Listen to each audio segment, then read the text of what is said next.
સીતારામ બધાને આજુ થઈ ગયું મોડું 6:30 થઈ ગયા. રાણા વાવથી હમણાં આવ્યા. 3 વાગે ગયા હતા. હજી તો આવે 1:30 વાગે તો રિક્ષા લઈને.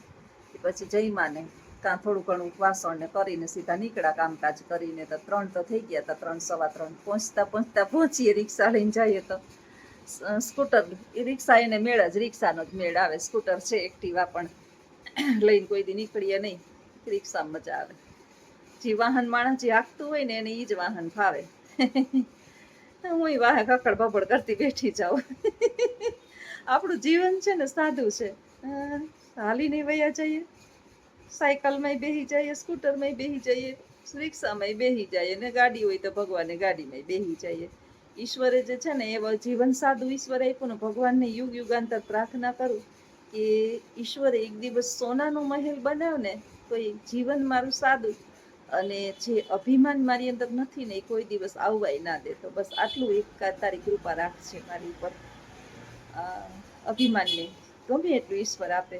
બેઠા બેઠા મને ઘણી કહેતા હોય કે ભગવાને તમને આટલું આપ્યું તો ગાડી ને આમને તેમને ફરતા હોય તો અરે ઈશ્વરે આપ્યું છે એ આપણે કંઈ એનું અભિમાન કરવાનું નથી. આપણે કયા જગ્યાએથી ઉપર આવ્યા છીએ ને એ દિવસને આપણે કોઈ દિવસ ભૂલવો ન જોઈએ.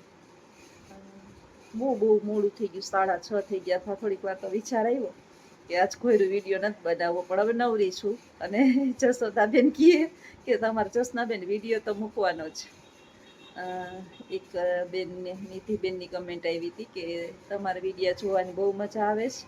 જીવન જીવવાની અમને માર્ગદર્શન મળે છે. અમુક વખતે જે છે ને હું એવું નથી જોતી કે કેટલા લોકો મારો વિડીયો જોવે છે. ખાસ કરીને અત્યારે જે છે ને મોટે ભાગે તો વધારે રેસીપીના વિડીયા, જમવાનું રેસીપી એટલે કંઈ ન હોય, શાકને બનાવતા ના ત્યાં હું છે ને કંઈક નવીન બનાવતી હોય ને તો જ લગભગ રેસીપીનો વિડીયો બનાવું. બાકી તો અત્યારે બધે જ્યાં જુઓ ને ત્યાં વધારે સવારથી સાંજ સુધી એ જ હોય કે શાક સુધાર્યું, શાક નાખ્યું, આ કર્યું, આમ કર્યું, આમ કર્યું. એટલે આપણે માણસ છે ને થાકેલો છે, અટાણે ભાંગી ગયેલો છે, ડિપ્રેશનમાં જીવે છે. એને ક્યાંય શાંતિ નથી.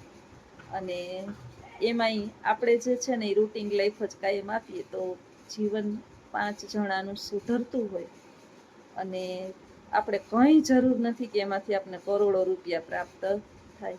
5 જણાને આપણા વિચારોથી જો જીવનની અંદર કંઈક બદલાવ આવતો હોય ને તો હું તો એમ કહું છું કે તો આપણું જીવન ધન્ય. એટલે થેન્ક યુ બેન. તમને વિડીયો જોવાની મજા આવે છે જસોદાબેન. પછી મીનાબેન લગભગ આપણે રેગ્યુલર કમેન્ટ કરતા હોય એટલે ખબર પડે. જોવે તો ઘણાય છે પણ બિચારા ઘણાય મને મળે ને. હમણાં મને કેશવ એક બેન મળ્યા હતા અને કહેતા હતા કે એના એક દીકરી હોય કે પુત્ર વધુ હોય, બહુ મેં પૂછ્યું નહીં કે એ બે છોકરી કહેતી હતી કે તમે છે ને મારી મમ્મીના ફેવરેટ છો. એ કે મને કાયમ બતાવતા હોય જો જ્યોત્સનાબેન આવ્યા, જો જ્યોત્સનાબેન આવ્યા. એ કે જોરિયા.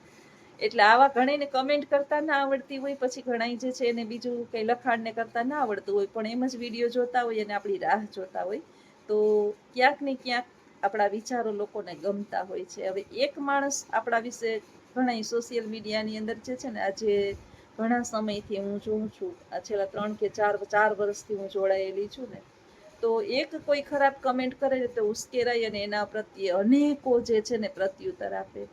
જો ભાઈ હાથી ચાલ્યો જાતો હોય ને તો કૂતરા તો ભસતા હોય. હવે એનો અર્થ એવો નથી કે હાથી પાછળ ફરી ફરી અને એને જવાબ આપ્યા રાખશે. એમ દુનિયાની અંદર જે છે એ બધા લોકોને આપણી વાણી અને આપણો પ્રભાવ જે છે એ પચે એ જરૂરી નથી. આપણા વિચારો પચવા માટે સામેવાળું આપણા જેવડું સક્ષમ હોવું જોઈએ. 100% પહેલા એ વાત સમજાવી જોઈએ. દરેકને ના પચે અને દરેકને પહેલા તો કોઈની પ્રગતિ પચતી નથી. એક શાંતિથી બેસીને વિચારવાનું કે તમે તમારી લાઈફની અંદર એક કદમ જો આગળ વધશો ને એટલે સૌથી પહેલો પ્રહાર જે છે ને તમારા જ કરશે. મને ખુદને મારો અનુભવ છે કે મેં વિડીયો બનાવવાનું સ્ટાર્ટ કર્યું ને તો બીજા તો એક બાજુ પહેલા આપણા ઘરથી શરૂઆત થાય કે એને પ્રોબ્લેમ, અઢળકો પ્રોબ્લેમ એમ. અને છાના છુપા પાછા આપણા વિડીયા જોતાય હોય અને બીજાને શેર કરતા હોય અને આપણી લાઈક કે એ કંઈ ન કરે અને આપણા વિશે જે છે એ બોલતા હોય. પણ આપણે જો એવું બધું ધ્યાનમાં રાખીએ અને આપણે ત્યાં સ્ટોપ થઈ જાય તો લોકો એટલું જ વિચારતા હોય, શું કામ લોકોને આપણા મગજમાં જ શું કામ, મગજ સુધી ઘૂસવા જ શું કામ દઈએ. હું જો બધાને એ જ કહું છું કે તમે તમારા જે વિરોધીઓ છે એ ત્યારે જ એ જીતી અને તમારા ઉપર પ્રહાર કરે છે કે તમે એને તમારા મગજ સુધી પહોંચવા દો છો.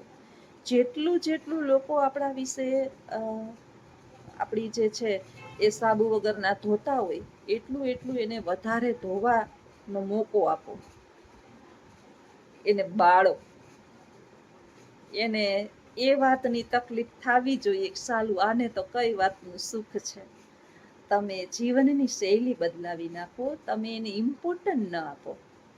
જીવન જીવવું બહુ આનંદ આવશે અને આ જે છે ને એ આપને આપણા જીવનના અનુભવ શીખવે કે શું કામે આપણે એવા લોકોને આપણા મગજ સુધી પહોંચવા દઈએ છીએ, નહીં પહોંચવા દેવાના. ખાસ મારા જે વિડીયો જોવે છે એ ખાસ એને આપણી ઉંમર 35 વર્ષ હોય ને ત્યાં સુધી આપને સમાજમાં 25 થી 35 વર્ષની ઉંમર એવી છે કે આપણે એવા માનસ પટલ ઉપર જીવતા હોય કે આપણા પરિવારની અંદર આપણો મોભો જળવાય, લોકો આપણું માન સન્માન જાળવે, લોકો આપણી વાહ કરે, આપણા વખાણ કરે, બધાય બેઠા હોય ને આપણી આ જ લોકો જે છે ને એને એના જેવું કોક મળી ગયું ને એટલે આપણે થૂથુય કરશે. બહુ વાવાની ને બહુ તમે સારા છો ને બધાય તમને સારા સારા કહે ને એવી બધી અપેક્ષાઓ છોડી એક વખત જીવન જીવતા શીખો એટલે એ જે જીવન જીવવાની મજા આવશે ને એ અનેરો આનંદ છે. મારું તો લગભગ માનવું એવું છે કે ઈચ્છાઓને અપેક્ષાઓને જો મારીને માણસ જીવતા શીખી જાય ને એ દુનિયા જીતી જાય.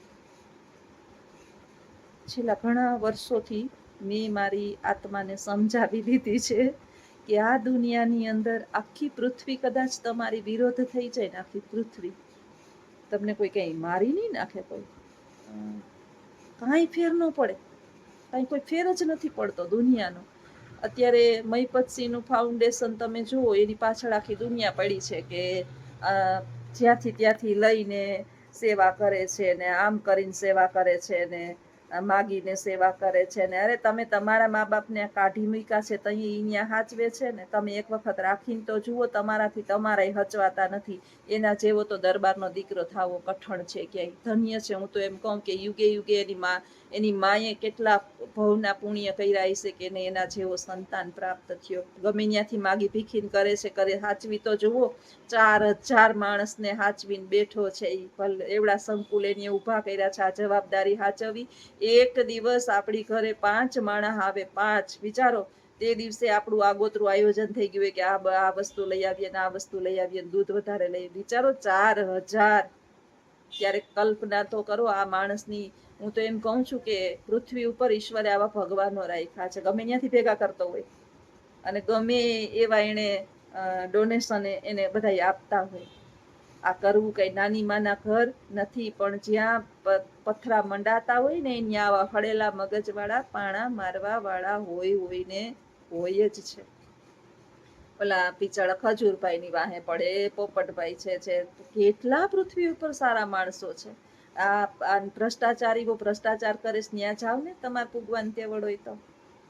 આવા જે સત્કર્મ કરતા હોય, મા બાપને હાચવીને બેઠા છે ને જે નિરાધાર, જેને અનાથ બાળકો છે, જેનું કોઈ નથી, એને એજ્યુકેશન લેવલે એટલી સ્થળે એને પહોંચે સંકુલો ઊભા કર્યા છે. ધન્ય છે. હું તો એમ કહું છું કે પૃથ્વી પર કદાચ એને પગે લાગી જવું પડે ને તો લાગી લેવાય. આવા બિરલાઓ પૃથ્વી ઉપર હજી છે. આપણે એવું કરીએ. આપને બહુ પેટમાં બળતરા થતી. મને તો ઘણી વખત કાલે બે એનો વિડીયો જોતી હતી ને તો ભાઈ વાત કરતા હતા મહીપતભાઈ કે લોકો આવા છે. મને એની કઈ કે ધૃણા નથી કે એનું દુઃખ નથી, પણ હું તો હજી આગળ મારું કાર્ય ચાલુ જ કરવાનો છું. એટલે તમે આપણા જીવનની અંદર તમે જ્યારે પ્રગતિ કરતા હોય ને ત્યારે આવા હળેલા મગજવાળા તમને દરેક દિશાઓમાં મળશે ને. બીજે ક્યાંય આઘાઈ ગોતવા ના જવા પડતા હોય, આપણી આસપાસ હોય, આપણામાંથી 2-4 મળી જાય. અને આવા મગજવાળાઓને બહુ મહત્વ નહીં આપવાનું. એને મહત્વ આપવા જાઉં તો આપણો વિકાસ ક્યારે થાય? એટલે તમે જે પણ કાર્ય કરતા હોય પરિવારની અંદર તમે વ્યવસ્થિત હોય, બધાયથી અલગ હોય, એટલે તમારી થોડીક તો ઈર્ષા અને ધૃણા અને થવાની જ છે. કારણ કે જેની અંદર કાંઈ જ નથી આવડત, બસ વાતું સિવાય જેને કંઈ આવડતું જ નથી, એને સમાજમાં ઈર્ષા એની કરે કોણ? કયો જોઈએ. આખો દી તમે બેઠા રહ્યો એક જગ્યાએ અને મોટે મોટે અવાજે તમે જગતને વાતું સંભળાવી રાખો ને મીઠી મીઠી વાતું કરી રાખો, એના સિવાય તમને એ તમારા પરિવારના 20 થી 25 કે 50 જણા સિવાય તમને દુનિયામાં ઓળખે છે કોણ? તો એની વાતું કરે કોણ? કયો હવે મને આ લોકો કયો. તમે કંઈક નવીન કરશો ને એટલે દુનિયાની અંદર કંઈક તો તમારી ચર્ચા થવાની છે, અને આ ચર્ચા સારી એ થાય ને ખરાબ એ થાય. બે પાસા, જો સારીમાં તમને મજા પચાવવા ગમતું હોય તો ખરાબને પચાવવાની ક્ષમતા હોવી જોઈએ. આટલું એક વખત જીવનની અંદર સમજાઈ જાય ને એટલે એ જીવન તમારું જે છે ને સોના જેવું બની જાય, પૃથ્વી પર જ તમને સ્વર્ગ જેવું લાગવા માંડે. તો આજ ખાસ કહેવાનું છે બેન, કે બીજું કંઈ નથી, અનુભવ આપણે બધું જીવનમાં શીખવાડી દઈએ. અને મારી તો ઉંમર થઈ ગઈ છે 50 વર્ષ, માથે 1 વર્ષ થઈ ગયું છે, 52 બેહી ગયું છે. એટલે ઉંમર જેમ જેમ આપણી થતી જાય ને એમ સમાજ આપને શીખવે. આપણા જે આસપાસ હોય ને એ જ આપણને ઘણું બધું જ્ઞાન આપતા હોય. એટલે લીધે રાખવાનું, આપણી જીભડી બંધ રાખવાની, સાંભળવાનું.